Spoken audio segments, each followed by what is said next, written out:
All right, good morning. It is a Saturday morning, the first weekend of June in Dallas, Texas, and we're heading out for a training ride this morning. Trying to get out before it gets a little warmed up. It gets a little hot in Texas during the summer, so we're trying to knock it out. Got the bike loaded up. Sun's coming up over there, wherever it is, that way, and let's do it.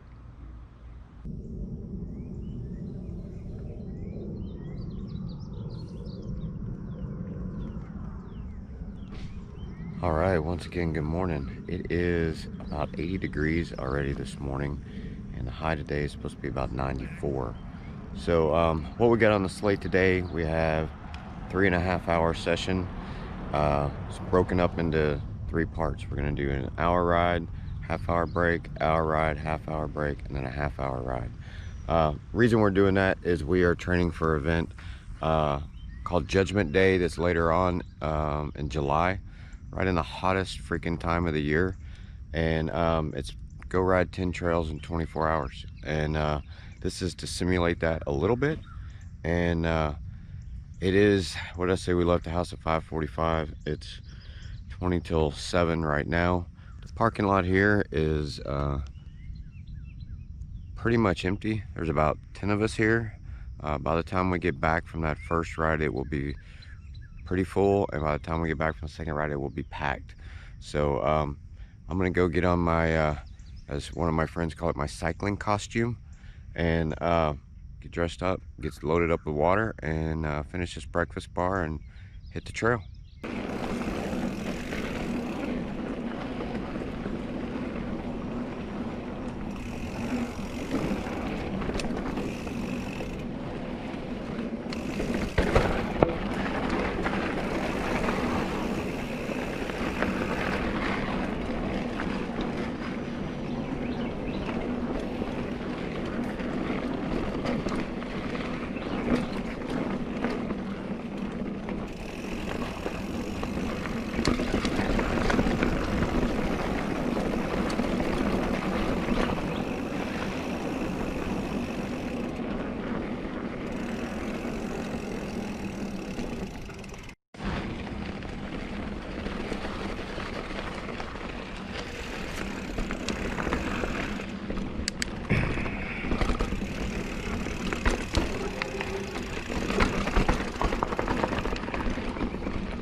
All right, so we just wrapped up our first ride, and it was more like 55-ish minutes, but I need to probably do the pretty close to the same loop, but just dial it back a little bit more. I mentioned earlier that I had a training plan, and that's what I was doing today. One of the things I want to talk about was coaching. I hired a coach, a cycling coach, and first time I've ever done that in the endurance world. I've done some team and training events where they provide you like a printed sheet of a calendar. This is what you're supposed to do, but that's usually starting from scratch, and I wasn't starting from scratch. So the first thing I did was, and I was going to do this in the running world for Xterra in 2015. That was my plan in 2014, right before I was diagnosed, but that kind of threw that a little off, and then I never did it. So I finally reached a point in cycling to where I can keep doing some of these events, but the event that I signed up for this time, I don't think I would have the right training plan for it. So I signed up for 24 hours in the canyon. It is a 24-hour mountain bike race that I'm going to do solo. So it is going to be all me and a crew of people helping me out in the pits, but that's really about it. It's all my legs, all my brain, all my heart, all my body, everything else.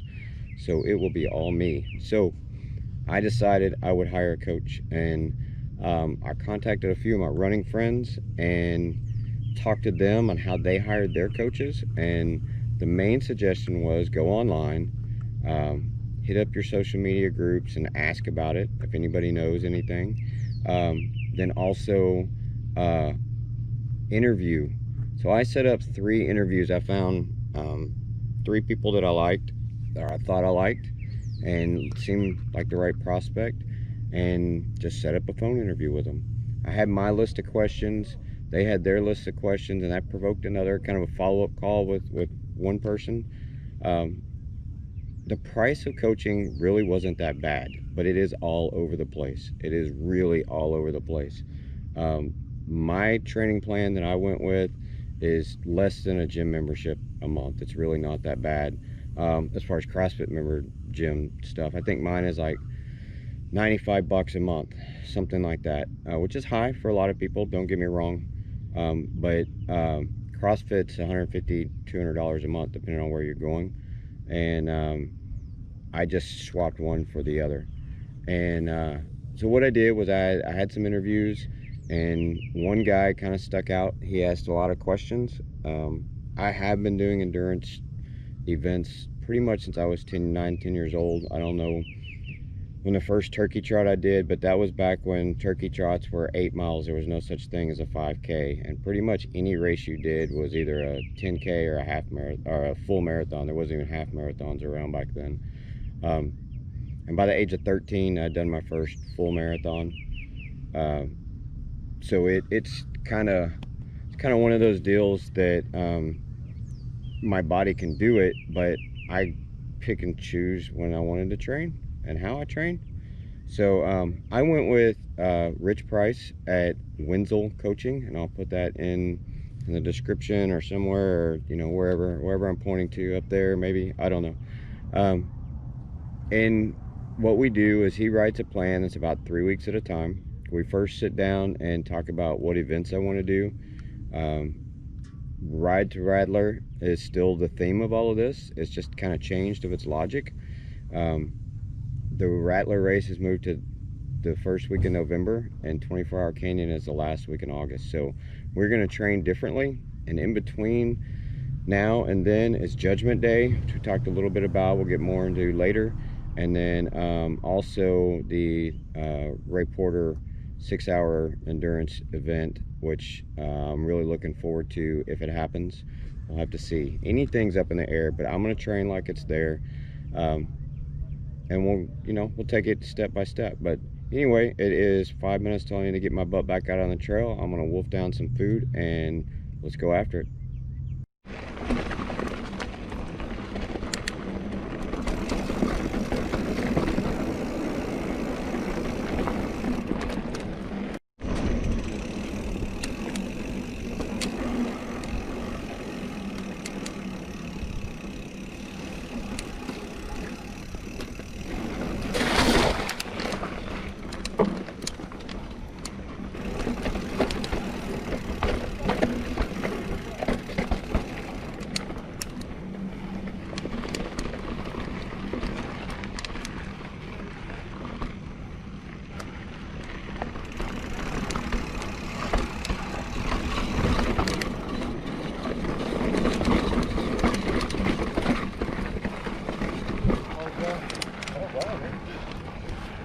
All right, we are done with ride number 2.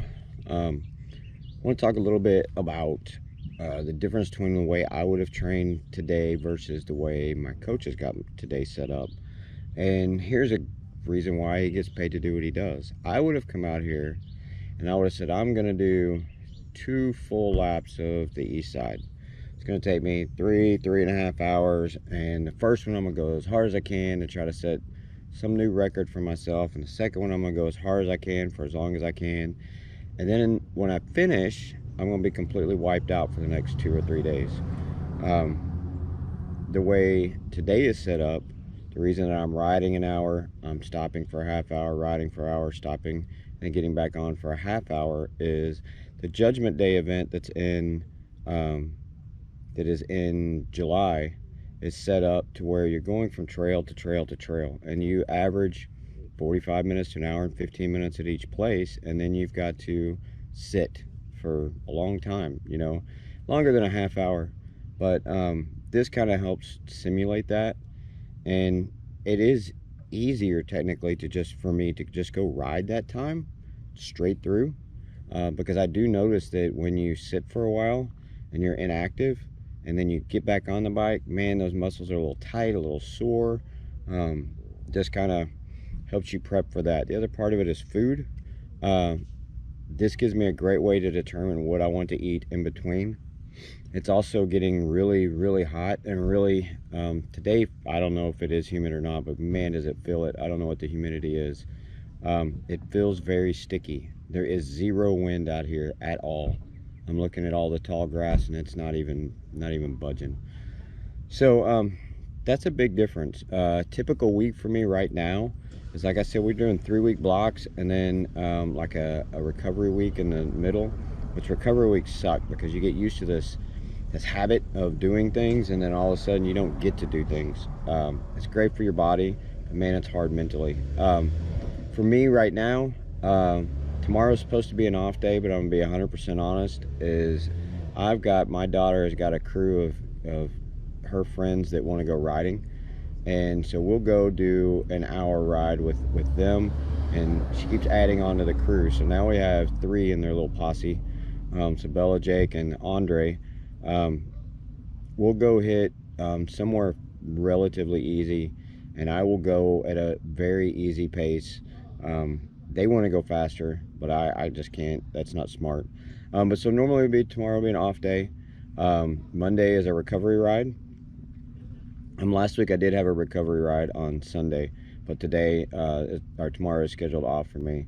A little recovery ride. Recovery ride's about 30 minutes, and it's just light on the pedals, just barely moving. Most of those I do on the Peloton. Last week I did go ride for about an hour, but I have a lot of things going on at work that are really weighing heavy on my mind and stress wise, so it was good to get out on the trail, but I don't think I ever broke 110 on the heart rate.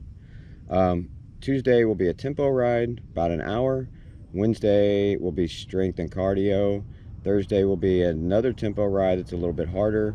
Recovery ride Friday, and then next weekend will be hour on, half hour off, full hour on, half hour off, another full hour on. And next weekend is going to be cool because I'm actually driving to Paladura Canyon, where the 24-hour in the Canyon race is, and I'm going to go check that out and get some data, hopefully, on what the course is like. Another thing is that when I talked about going full out versus not, I am at endurance pace today, which is zone 2 of your heart rate, and that is really low. That's like 124. That is, you can run to the end of the street and your heart go up super fast. I may or may not show a segment on here of how I'm sitting at 109, 110, and then 30 seconds later I'm at 150. So it doesn't take much to jump it up there, but it does take a lot to bring it back down. So that's one of the big differences. So anyway, I'm going to finish the muffin and then get stretched out a little bit and get back on the trail for the last session.